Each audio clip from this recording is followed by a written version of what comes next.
حجۃ الوداع کا پیغام آخری خطبہ غدیر خم جس میں نبی علیہ السلام نے فرمایا میں بشر. تیسرا یہ فرمایا کہ فرشتہ اجل آئے اور میں لبیک کہہ دوں گویا نبی کو موت آئی. تین باتیں کلیئر ہوگی. غدیر خم کا جو خطبہ ہے نا جس کو حجۃ الوداع کا الگ خطبہ ہے مقام عرفات، جو یہ غدیر خم کا خطبہ ہے یہ لاجواب ہے. یہ پورے اسلام کا بے پناہ بے پایا اصولوں والا خطبہ ہے. اب شیعہ ہو یا بریلی ہو جو نبی کو نور کہتے ہیں گویا خطبہ غدیر خم پہ ایمان نہیں رکھتے اور غدیر خم کی عیدیں مناتے. کیا فرمایا انما انا بشر یوشک ان یاتینی رسول ربی، اور رب کا بھیجا ہوا موت کا فرشتہ ان قریب آنے والا ہے. فاجیب، اور میں جانے والا ہوں. کہاں کہا تھا یہ؟ غدیر خم پہ. جب یہ کہا اصل میں یہ غدیر خم پہ خطبہ دینے کی وجہ وہ علی اور صحابہ کے درمیان چیمیں گوئیاں تھیں، شکوے اعتراض تھے.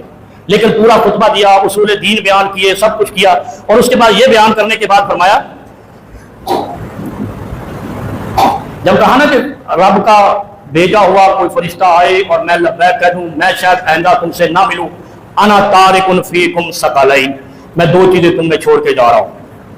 دو چیزیں تم میں چھوڑ کے جا رہا ہوں. کیا؟ کتاب اللہ، اللہ کی کتاب. اور یہ ذہن میں رکھیں جب نبی کہے نا میں تم میں دو چیزیں چھوڑ کے جا رہا ہوں، اللہ کی کتاب، اس سے کتاب و سنت مراد ہوتی ہے. یہ جو کہتے ہیں نا دو چیزیں چھوڑی، کتاب اللہ و سنت رسول ہی، اور سنت رسول کتاب اللہ سے الگ تھوڑی. یہ آج مانا آپ کا ٹھیک کر دوں ذرا. ہمارے یہاں یہ دو چیزیں بیان کرتے ہیں نا کتاب اللہ و سنت رسول ہی ہے، ایک روایت ایسی ہے، لیکن سنت کتاب سے الگ تھوڑی، نبی قرآن سے الگ تھوڑی ہے. اس کا مطلب ہے یہاں دوسری چیز کوئی اور ہے. ہائے، اور سمجھو بات کو نہیں سمجھ آئی. کتاب اللہ، نبی اکیلی کہہ رہا میں تمہیں دو چیزیں چھوڑ کے جا رہا ہوں، کتاب اللہ، اللہ کی کتاب. تو اللہ کی کتاب تو اسی نبی پہ آئی ہے، اس کا مطلب نبی اس کتاب سے جدا نہیں ہے. تو جب جدا نہیں ہے تو کتاب اللہ جب کہا، اسی لیے اللہ نے قرآن میں بھی کہا واعتصموا بحبل اللہ، اللہ کے رسول کو مضبوطی سے پکڑو. تو وہاں بحبل اللہ سے مراد قرآن اور رسول ہے. رسی ایک ہے، اوپر خدا ہے نیچے نبی ہے، وہ رسی ایک ہے. لہذا کتاب اللہ سے مانا جب آئے گا تو اللہ اور رسول دونوں آئیں گے، جوائنٹ مانا ہوگا اس کا. دوسری بات کیا فرمایا؟ انا تارک فیکم کتاب اللہ و اطرتی و اہل بیتی. اہل بیتی بھی کہا، اطرتی بھی کہا. میرے اہل بیت یا میری اطرت. میری اطرت کیا مطلب ہوتا ہے؟ عزت. اہل بیت نبی کی عزت ہے. آج بھی آپ کے یہاں جو کہتا ہے نا جب بات ہوتی ہے کہتے ہیں میرے جو گھر والے ہوتے ہیں یہ میری عزت ہے، بیٹی عزت ہے، ایسے ہی ہے، غیرت ہے، بیوی عزت ہے، غیرت ہے. تو نبی نے بھی یہی کہا تھا کہ میری بیٹی اور میرے اہل بیت میری عزت ہے. بات سمجھ آ رہی ہے؟ بڑی اہم بات کروں. غدیر خم کی عید منانے والوں کے لیے پوسٹ مارٹم رپورٹ. غدیر خم پہ کہا اہل بیتی و اطرتی، میری عزت. اچھا یہ 3 بار نبی علیہ السلام نے کہا، 3 بار. اذکرکم اللہ فی اہل بیتی، اذکرکم اللہ فی اہل بیتی، اذکرکم اللہ فی اطرتی. اور لوگوں میں تمہیں اللہ کی یاد دلاتا ہوں اپنے اہل بیت کے بارے میں، میں تمہیں اللہ سے ڈراتا ہوں اپنے اہل بیت کے بارے میں، میں اللہ سے آپ کو یاد دلاتا ہوں اپنی عطرت کے بارے میں. کتنی عظمت تھی اہل بیت کی. لہذا جو یزید نے یا ابن زیاد نے کیا یہ قابل معافی جرم نہیں ہے.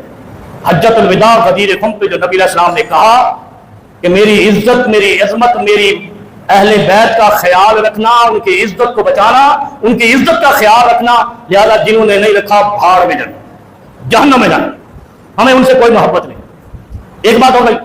دوسری بات کیا فرمائی؟ فرمایا اذکرکم فی اہل بیتی، میرے اہل بیت کا خیال رکھنا.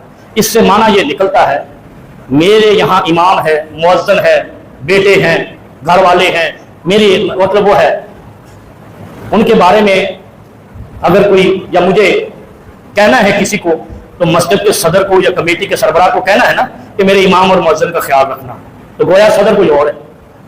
سنیے کہ ذرا آپ کا دوست یا کوئی یار دوست کوئی بھی جب کسی جگہ پہ آپ بھیجتے ہو جاب کے لیے اور سفارش کرتے ہو تو کیا کہتے ہیں سرائکی میں یا سندھی میں؟ سائیں یہ یامین صاحب ہمارا بندہ ہے، پارت رکھنا. ایسے ہی ہے وہ کہتے ہیں نا، مجھے غلط کہہ رہا ہوں؟ گویا خلیفہ نبی کے بعد اہل بیت میں سے کسی نے نہیں بننا تھا، اس لیے کہا اہل بیت کا خیال رکھنا. کن کو کہا؟ جو دوسرے تھے. ہائے ہائے، اے دلیل تواڈے پنجے ہلا دے گی. اہل بیت کا خیال رکھنا کا پیغام کن کو دیا؟ جاؤ دنیا کے سارے ذاتوں سے پوچھ کر آؤ، اگر خلیفہ علی نے بننا تھا تو نبی نے کیوں کہا کہ میری عترت کا خیال رکھنا؟ کس کو کہا؟ جن کو بننا تھا بڑا، جن کو بڑا بننا تھا جب بڑے تھے۔ اس کا مطلب اہل بیت میں بڑے کوئی اور تھے جن کو کہا گیا ان کی پارت رکھنا۔ مسئلہ حل ہوا یا کبھی بھی نہیں حل ہوا؟ لہذا اہل بیت میں سے کسی کو خلیفہ نہیں بننا تھا، اس لیے کہا ان کا خیال رکھنا۔